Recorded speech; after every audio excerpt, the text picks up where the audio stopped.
La manipulation subtile du PN. S'imposer sans en avoir l'air. La manipulation subtile du PN est comparable à l'excitation que ressentirait un enfant qui découvre à peine la boîte renfermant son nouveau jouet. Il glane quelques indices sur la nature et le fonctionnement de l'objet avant de tester timidement son potentiel pour ensuite, à force d'apprentissage, le pousser à son maximum. Pour un pervers narcissique, l'enthousiasme est similaire. Le jeu des impositions discrètes sur sa proie a pour dessein d'évaluer le degré de malléabilité de sa victime et d'en tirer les enseignements utiles pour instaurer une relation d'emprise durable. Voyons comment lâcher du lest sur des choses anodines peut, lorsque cette manœuvre s'inscrit dans une stratégie machiavélique, mener à de graves conséquences. Cette réflexion est tirée d'un article du site internet www.pervers-narcissique.com, dirigé par Pascal Couder, psychanalyste et psychologue clinicien, co-auteur de l'ouvrage de référence « La manipulation affective dans le couple, faire face à un pervers narcissique ». Depuis plus de 30 ans, Pascal Couder et son équipe de thérapeutes spécialistes des questions autour de la manipulation sentimentale prennent en charge les victimes de PN francophones partout dans le monde grâce à la vidéoconsultation. Rendez-vous sur pervers-narcissique.com pour accéder gratuitement à une multitude de ressources précieuses. Comment se manifestent les impositions subtiles ? La manipulation subtile du PN se met en place par un jeu d'imposition si discret que cela ne vous traverserait même pas l'esprit de lui accorder une quelconque importance. C'est souvent en se refaisant le film de la première année avec un vampire sentimental que l'on réalise combien la soumission à son emprise s'est instaurée progressivement, mais implacablement. Le plus souvent, une fois sa nature de prédateur pervers dévoilée, on constate qu'on avait senti les prémices de sa maltraitance. Que ces signaux, on a choisi de les ignorer pour vivre l'idylle de la lune de miel. Mais est-ce entièrement la faute de la victime d'avoir éludé les indices ? Était-ce si évident qu'il aurait mieux valu accorder de l'importance à ces petits combats pour lesquels elle n'a pas pris les armes ? Bien sûr que non, et voici quelques exemples pour mieux comprendre le pouvoir des impositions subtiles. Exemple de manipulation discrète. Parmi les phrases à ne jamais dire à une victime de PN, il y a toutes celles qui impliquent qu'elle aurait pu faire autrement, sous-entendu que n'importe qui d'autre aurait pu faire mieux. Les personnes qui n'ont jamais eu affaire à un manipulateur sentimental, ou du moins qui n'en ont jamais identifié, ont beaucoup de mal à comprendre l'aspect inéluctable d'une mise sous emprise. Il arrive même que ce soit les victimes elles-mêmes qui peinent à reconnaître certaines impositions subtiles en tant que techniques manipulatoires. Voici donc quelques exemples qui semblent anodins et représentent pourtant des tests de réceptivité à la domination. Vous imposez la compagnie de personnes que vous n'appréciez pas. Sous couvert de réunir tout le monde, le PN vous imposera de côtoyer des gens que vous n'affectionnez pas particulièrement. Ceci vous forcera à faire bonne figure et donc à porter un masque social qui peut s'avérer dissonant avec votre personnalité et vous mettre en souffrance psychique. Vous amener dans des lieux que vous n'auriez pas choisis. Si vous détestez le froid et la neige, il se fixera pour mission de vous suggérer des vacances à la montagne, soi-disant dans l'idée de partager avec vous sa passion pour le ski. Alors que vous vous imaginez déjà à l'île Maurice en février. Au revoir, bikini. Le budget voyage sera sacrifié au bon plaisir de Monsieur PN. Dans une moindre mesure, cela peut être aussi de vous inviter par surprise dans un restaurant indien pour votre anniversaire, alors qu'il sait pertinemment que vous ne supportez pas la cuisine épicée. Vous offrir des choses que vous n'aimez pas. Le grand classique de la manipulation subtile, c'est de vous contraindre à remercier votre bourreau pour quelque chose que vous détestez. Vous aimez les bracelets fins et dorés ? Il vous fera don d'une grosse manchette en argent. Le vert n'est vraiment pas la couleur qui vous met en valeur ? Vous aurez droit à une magnifique pièce verdâtre dans votre garde-robe, à arborer régulièrement pour témoigner votre gratitude. Vous faire renoncer à vos plans de départ. Vous aviez prévu de suivre une formation intéressante pour votre carrière ? Il saura vous faire croire que le moment est malvenu pour vous. Vous aviez rendez-vous avec votre ami d'enfance qui, soit dit en passant, n'apprécie guère votre nouveau compagnon ?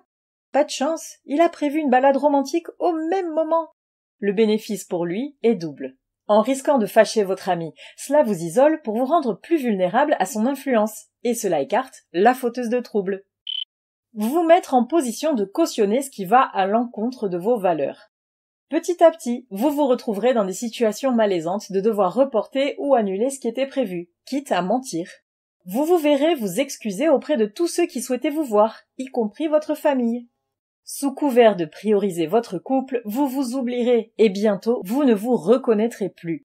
C'est là le plus grand danger de la manipulation subtile.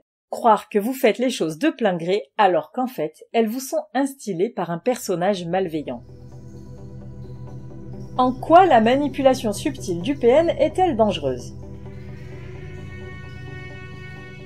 Nous venons de voir que par souci de faire des concessions pour assurer un équilibre dans votre relation, vous en arrivez à ignorer qu'en réalité, ces efforts se font à sens unique.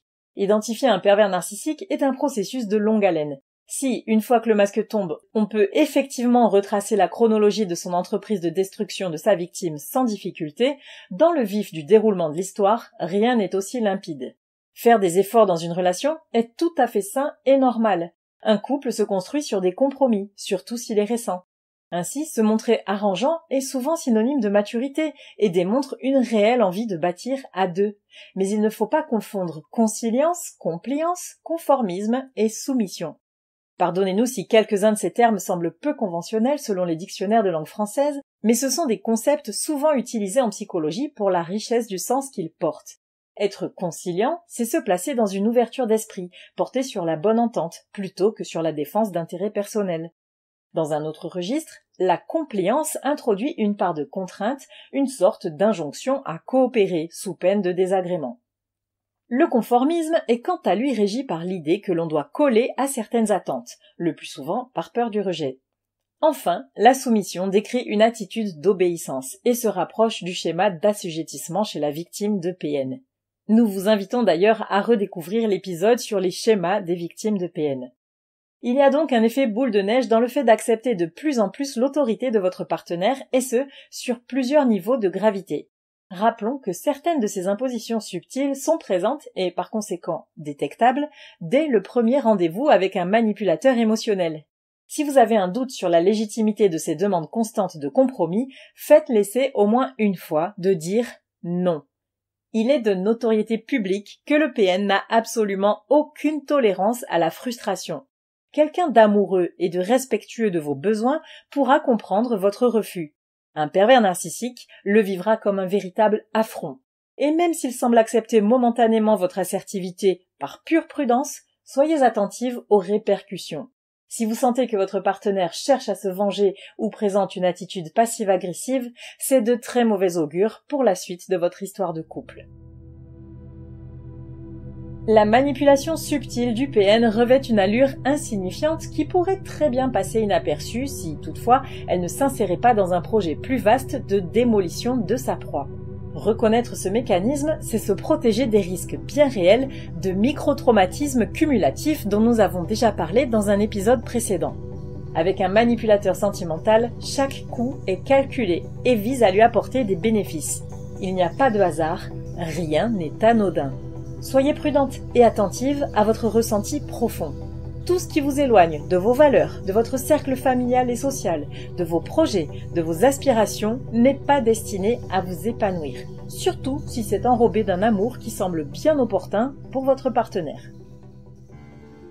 N'hésitez pas à vous faire accompagner par des thérapeutes spécialistes des questions autour de la perversion narcissique.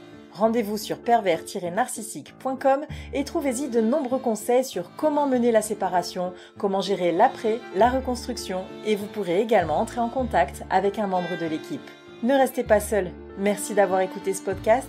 Abonnez-vous à cette chaîne pour ne rien manquer des prochaines publications. À très bientôt pour un nouvel épisode.